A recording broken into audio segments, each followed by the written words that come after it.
I feel like I was just here. So a quick note before we start. I know the soundtrack choice is usually a hot debate between people, which one's better. Personally, I kind of lean towards the US soundtrack, but I decided to do this one in Japanese. Mostly because, well, I just did a marathon run in the US. I gotta change it up every bit. So, despite seeing plenty of Tails options on the screen, we are going as Sonic. So let's get that started in 3, 2, 1, let's go. First off, we're gonna skip that intro. So, starting it off again with a peel out. I should remember I do have to charge this peel out. I can't just hit a button and it instantly goes. I totally didn't just forget that, having just played Sonic Chaos. Nope, no way. So unfortunately, we only get the okay-ish Speed Shoes music because it says Japanese.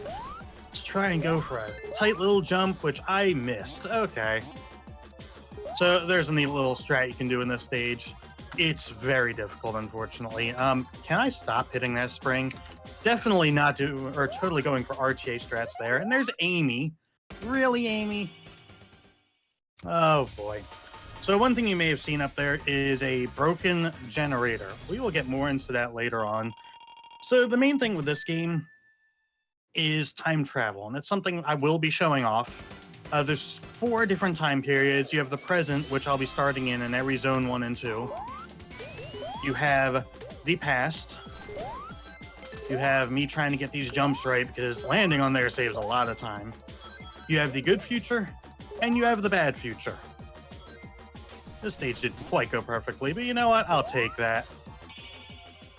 So we will be time traveling later. I'll explain a little bit more about it then. That's one thing that sets this game apart from the other classic Sonics like Sonic 2, Sonic 3 Knuckles. Even though there are similarities, that's the big thing this game has that those don't. I mentioned this is the 2011 remake. The original was released in 1993, and you will be seeing that after this run. The biggest difference between them in the case of a speed run is this run is going to be almost entirely glitchless. The glitches that are used in the 93 version just don't work here. You can do some fancy things like zips in this version, but the reality is none of them have been proven helpful for the run. That was a boss, believe it or not. Although that capsule there is the real final boss, let me tell you. And that was Palm Tree Panic. Already done. Can you believe it? Up to Collision Chaos, and I gotta say, this run, the early zones are honestly, I'd say, the hardest part of the run. Yes, there's difficulty later, but Palm Tree 1 and 2 are actually pretty difficult to do very quickly. Collision Chaos 1 and 2 are also the same. So I have to wait right here. Hi, Amy. Bye, Amy. And one thing this route does is try to maximize our speed shoes usage because it is so huge. One thing to note about them, and it shouldn't become an issue in this run, as I passed another generator there, if you time travel while under the effects of the speed shoes, you will lose those effects. So because of that and other reasons, that's unfortunate.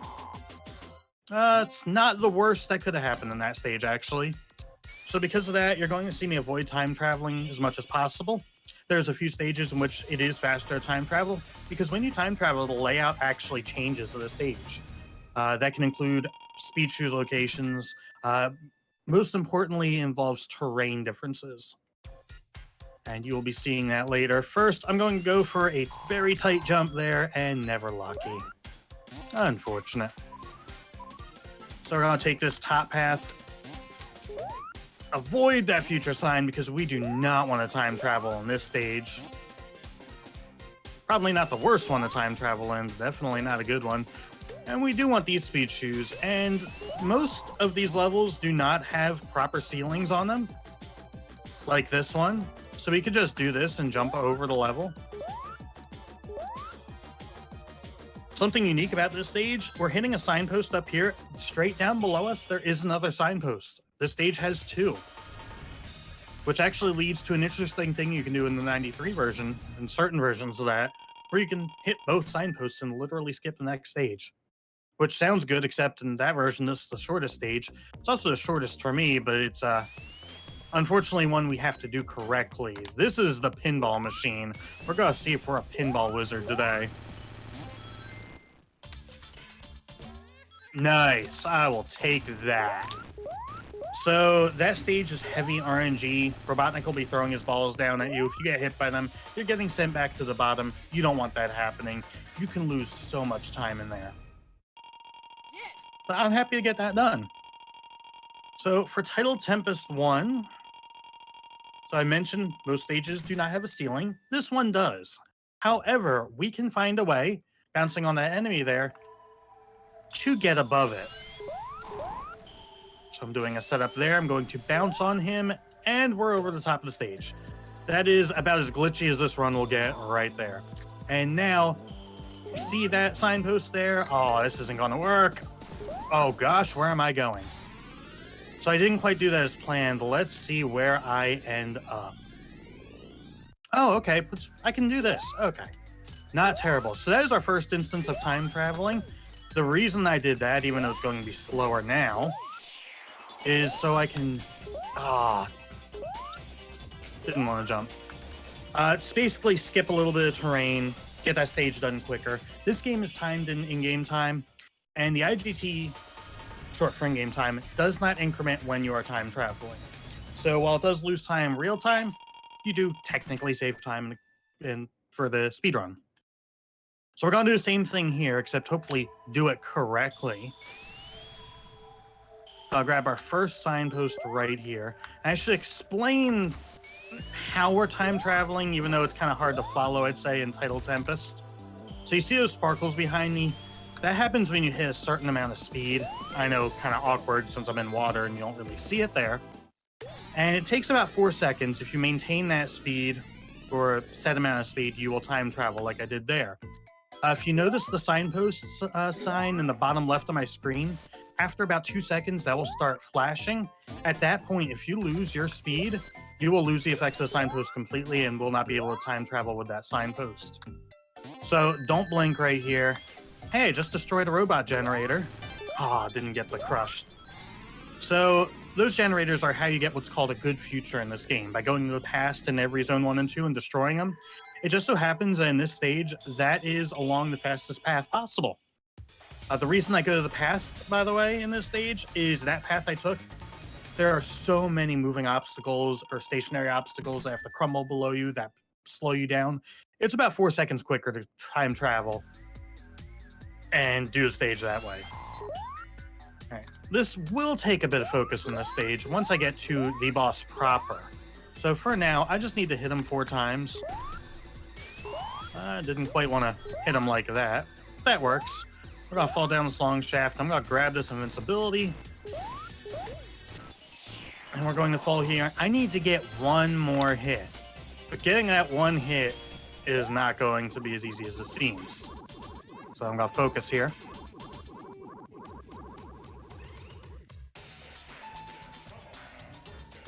Oh! So you can see why getting this one hit's a little difficult. Robotnik has all these air bubbles around him. What you can do is just get rid of 2 of them, and there's enough of a gap where you can hit them. It is very tight to do that, although there are multiple different setups. So we had to take it a long way. In terms of speedrun, if you have to do that, your run is hurting very much. Like, if you want to be on world record pace, you pretty much have to get that. But not getting that cost me over 20 seconds, I think.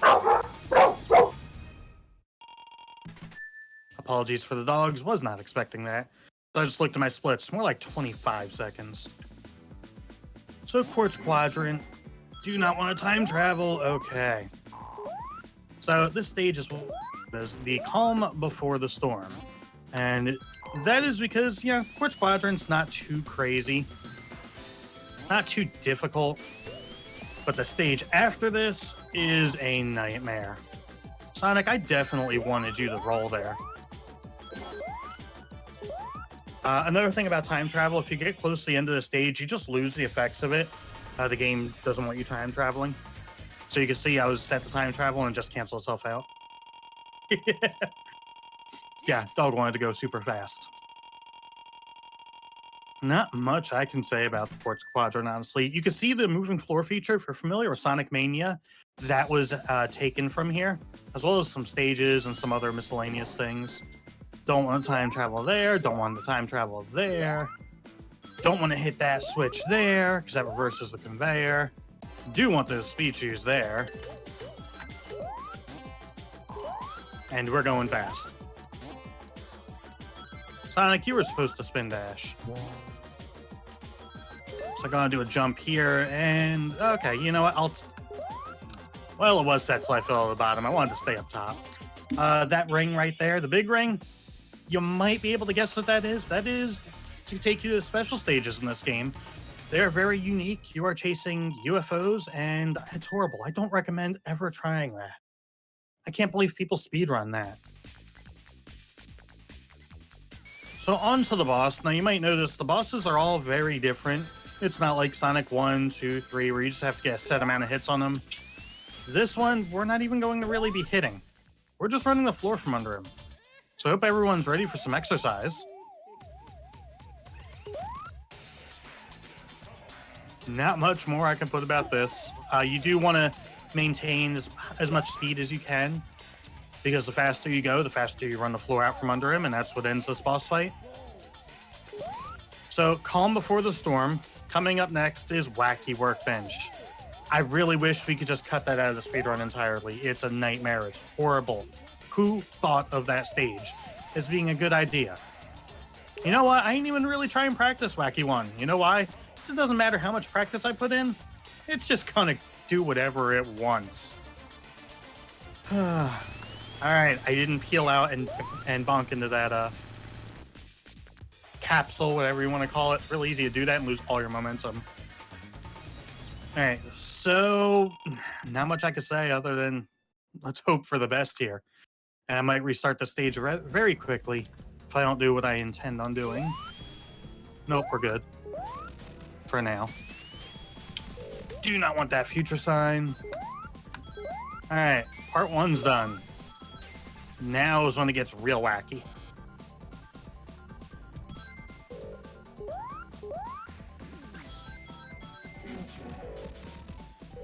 Okay.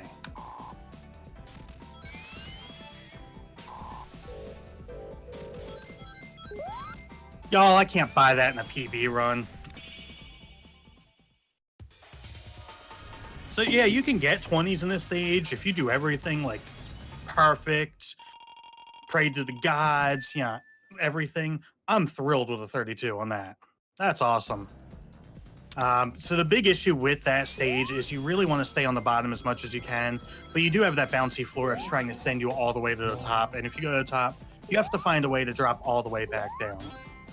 This stage isn't as bad. What's great about this game, very recently especially, there's been an influx in runners and new tech discovered. Unfortunately, I didn't have a chance to learn it in time for this run, but this stage in particular, there was a lot worked on. I'm definitely looking forward to learning that and showing that off. I do recommend, once there's some runs on speedrun.com with that, checking it out. Okay, this stage went really well as well. Cool.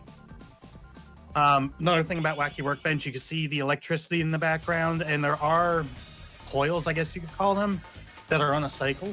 And if you get hit by that, well, you're going to take damage, which is going to throw off your trajectory and just makes a mess of the stage. Honestly, that was a really good Wacky 1 and 2. I'm happy with that. Now we have Wacky 3, which if I was doing Tails would be an absolute nightmare. As Sonic, it's nowhere near as bad. Oh, I almost got a nice little swag entrance there, which also would have been the quickest way to go. Unfortunate. So here, we just have to get a couple hits on him and follow him upwards. How do we follow him upwards, you may ask? By using these rocks. So they're going to get launched up in the air. There's 3 floors here.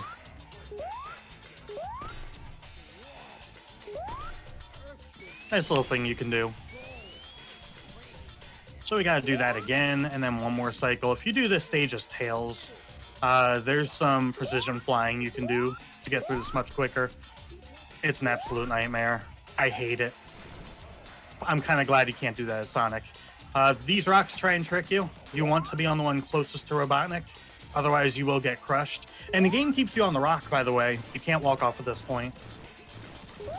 Metal is absolutely correct. The worst zone. It was very kind to us today. I'll take that. Now, that's the part you get most worried about in the run. And now it's just kind of chill. We're going into Stardust Speedway. I almost called it Starlight Zone. It may as well be. In this stage, the main reason I like it is because it's built for speed. And you will be seeing that here. More so, I think, in Zone 2. But it's still built for speed here. We're going to hit this path switcher, hit it again, and that's just to stick to this path right there instead of going in the air. One thing that's nice about this stage, if you do accidentally time travel, those speed shoes I got are in the same location in the past, so you can pick them up and use them. So this stage, we wanted to stay on top. The next stage, we're going to want to stay on the bottom pretty much the entire way. So you're going to see me drop down there very quickly. This stage coming up in particular, if I do it correctly, it looks super nice. But that involves what's pretty much a frame-perfect trick. There might be like 2 frames to it, but that's about it. If I don't get that, then hopefully we just get the backup. I don't want to land up there. So let's begin the speed. Nope. So that's the backup if you bonk against that. Honestly, that's still fine. Ideally, you don't want to do that. You just want to be across that. And right here, I'll hold up and do a jump. And that just skips a little bit of that tube section. And that stage is already over. Yeah, real fast. I'm really happy they include Stardust Speedway in Sonic Mania. I think that was a really good choice. And coming up, we have what's probably the most iconic moment from this game. We have the race with Metal Sonic. So this race, you're not necessarily racing him, although you are at the very end of the stage. It's more so racing, who else but Robotnik. So he's going to have this laser. He's going to move across this stage at a set speed, which is different than what he does in CD93. So we just want to stay well ahead of him. Metal Sonic is going to rubber band like, crazy. If he's behind us, he will do occasional attacks like right here where he charges up to us and goes into us. That's honestly no big deal that I just did that. I know you couldn't see that. If we're behind, he does that. Now I'm a little farther behind than I'm comfortable being and kind of thrown out of my groove. The big thing I recommend to new runners for this stage, just find a groove. There's no right or wrong way to do this stage. It's whatever works best for you. As long as you beat Metal Sonic to the finish, you're fine. No. Oh my God. Really? Can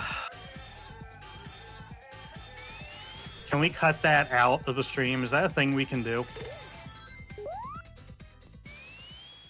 Funny enough, I hadn't had issues with this stage in a long time, until about a month ago. So once you get thrown off your groove in that stage, the potential for it to go wrong is there. I really want to avoid getting hit as much as possible. I have set times I usually jump, and that just kind of helps me out. Right there. Like, I usually wait there just so he'll go past me. I know some runners, that's fine. I know some runners prefer to always have him in front so he slows down, they can get in front. I just never personally felt the need to do that. Okay. And this should be the last attack he does. So you can see he slows himself down. You just need to beat him to here. That's the important part. Just, especially at the end of the stage, don't panic. The moment I see someone panic is when it just all goes wrong. I didn't get the jump off. Hi, Amy. So glad we rescued you. Clean up in post-production. Awesome, thanks.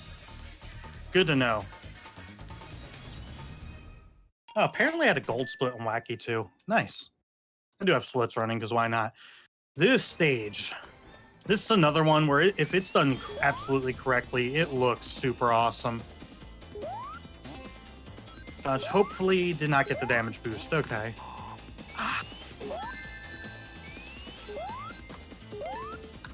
All right, that went okay-ish, other than about the start of the mid part. So one thing of great importance in that stage is it is very easy to time travel. And you saw me slow myself down at the end. This is one of the stages you absolutely do not want to time travel in, because your path to the end will get blocked off in such a way where you have to go about 10 seconds out of your way to get to the end. It's absolutely horrible. But honestly, that stage is pretty well. I'm happy with a 24, especially with the mistake earlier on in it. So we're almost done this run already. Metallic 2. Fortunately, we could just use the ceilings to our advantage here. Don't want to fall down here. Go ahead and do a slope jump off of here with a peel out. And we're just going to peel out across the ceiling. And then we have these pistons, which are hopefully our friend. I went early, that's fine. So I'm just going to let you see what happens there. So when the piston reaches the apex, it will launch Sonic off. Normally it'll knock you straight up, but if you're moving, it'll launch you diagonally. So we just use that to our advantage to get on top of the ceiling and get to the end. Casually, this stage takes a few minutes. It's, I don't want to say bad, it's long. There's a lot to it. All right, so here we are. One thing of note, oh man, I'm already throwing off my rhythm. I'm going to wait a moment. Still waiting. This is going to be interesting. I purposely wait in this stage, and that is so cycles line up to where I like them. Honestly, that's actually pretty good. All right, I'll take those cycles. So this is the actual final boss of this game, the lightning bugs. They're absolutely horrible. If you don't have invincibility and you don't know how they work, yeah, have fun with those. We did a relay race of sorts live at GDQ a few years ago, just in a practice room. And it was basically an experienced person paired up with an inexperienced person. And we purposely had it so the inexperienced person got this stage. By the way, right there. Yep, double hit. You're not meant to do that, but you can. The inexperienced people struggled so much with those lightning bugs because they are bad. Their hitboxes are not what you would expect. It's easy to accidentally just get hit by them and take damage. So we're almost done. This boss is really not difficult at all. There's a few things here and there I'm doing to make you quicker, like standing in the center there. And we have the last hit coming up. This boss only takes 4 hits. 2, 3, time. Not terrible. Hi, Amy. Why we rescued Amy, I don't know. So you do get this nice little cinematic at the end with some really good music, honestly, and I'd say both versions. I'll admit, more partial to the US one, but yeah, take what I can get here. That's really all I've got, though. That was Sonic CD, the remake. And trust me when I say, if you hang around to watch the Sonic CD 93 version up next, it's going to be a very different experience. Except Wacky Workbench. You know how that goes. But that is all I've got. Thank you, everybody that did tune in and watch this. Always appreciated.